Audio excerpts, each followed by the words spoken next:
Kung may gusto mag-franchise ng Diwata, pwede ba? Yes, pwede naman. Malapit na yan. Malapit na.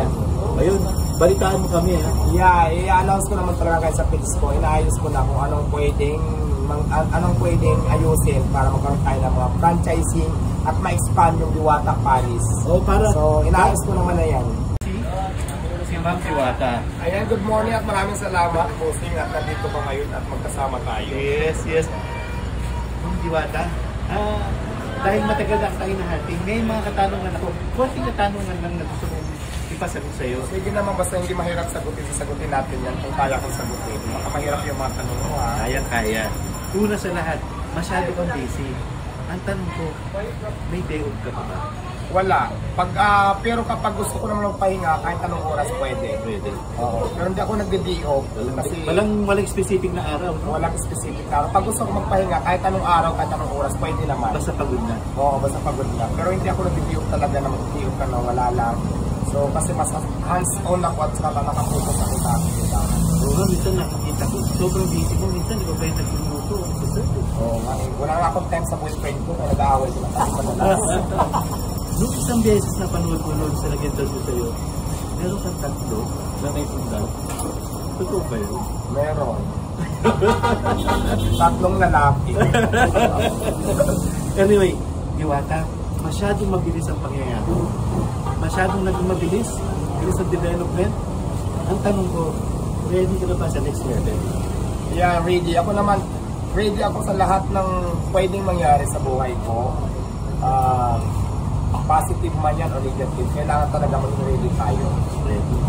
Ang tanong ko pa ito pa isa, kung may gusto mag-franchise ng Diwata, pwede ba? Yes, pwede naman. Malapit na yan. Malapit na.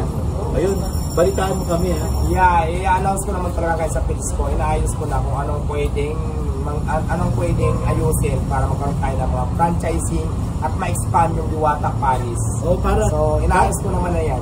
Para kahit na nandito ka lang, gumagana ibang Paris. Abangan nyo yan, Son. Yes, magkano talaga, expand ko talaga ang aking Diwata Paris at saka franchising. Yan, ready ko na rin yan. So, abangan nyo yan. Next level ni Diwata. Abangan. Okay. Abangan ito, Diwata. Ito, ito. Go lang. Milyonaryo na ba si Diwata? Ay, hindi pa. Mas mayaman ngayon ang kaibigan ko, mas dumami ang friend ko, mas dumami ngayon ang nakakilala sa akin. Milyon na yung mga taong friend at nakakilala at supporters. Pero pagdating sa pera, hindi pa tayo milyonarya. Parang milyonaryo sa kaibigan? Sa kaibigan pala. Yeah. Actually, alam mo, last week, nag-ano ko rito, nag-vlog ako. Merong mag-inahan, galing sila ng Tacloban, no? Tacloban Leyte. Tinanong ko sila, saan kayo galing Tacloban Leyte? Dala-dala pa yung maleta. Pagkatapos, hindi ko nakita wala ka daw eh. Pagkatapos, tinanong ko sila, saan kayo pupunta ngayon? Maghahanap pa daw sila ng tutulugan. Tapos sabi ko, tinanong ko ulit, bukas saan kayo pupunta? Pupunta daw ulit sila dito para lang makita ka bago umuwi ng Tacloban. Ayan, maraming salamat. Alam mo talaga, marami talagang ganyan dito. Maraming salamat. Natutuwa naman ako kasi imagine mo from malayong lugar, galing pa ng province, pumunta lang dito para puntahan ako. Na-appreciate ko po lahat yan. Pero pasensya na kayo kung minsan gusto niyo ako makita, wala na ako. Kasi talaga, di ba, dumating din naman yung time na pagod ako, kailangan ko rin magpahinga. So, yung mga time na hindi niyo ako dito makita, siguro nagpapahinga ako noon may importante akong pinuntahan. Pero lagi naman po talaga ako nandito. Nagkataon lang siguro na wala ako. So, hindi tayo nagkita. So, yun lang. Maraming tao talaga, mayroon mga galing sa ibang bansa, dumating, dumidiretso dito. O mayroon naman, paalis ng ibang bansa, nagpakasyon, pupunta dito sa akin para kumain, matikman yung overload ko at makita ko. Maraming salamat sa inyo. Na-appreciate ko po lahat yan sa inyo. Yung hirap nyo, sakripisyo na pinupunta nyo at binibigyan nyo sa akin. Maraming salamat. God bless po sa inyong lahat. Last na lang, Diwata. Sa dami ng stress mo sa buhay, ano ang magpapasaya kay Diwata? Wala. Uy, apply na. Lalaki lang naman ang kaligayahan ko talaga. Meron bang, anong tipo ng lalaki? Pera, second option na lang yan, lalaki talaga. Siyempre, gwapo na, alam nga namang kamukha ko pa. Nagastos ka lang din naman yan, lubos-lubosin mo na, gwapo na.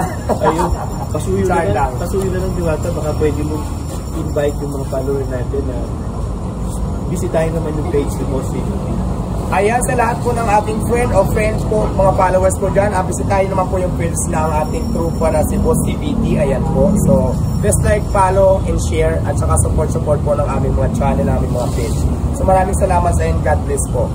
Ayun. At abangan nyo, maraming mga pasabog si Diwata. Abangan nyo sa page ko. Naku. Magdudubli-dubli na tayo ng pamigay. Kaya abangan nyo yan, ha? Abang-abang kayo sa page ko. Marami akong pasabog na ibibigay. Mas maraming pa-premium ngayon. Hindi lang cellphone, hindi lang cash. Naku, mayroong mamahaling gamit pa. So abangan nyo sa page ko. Ayun.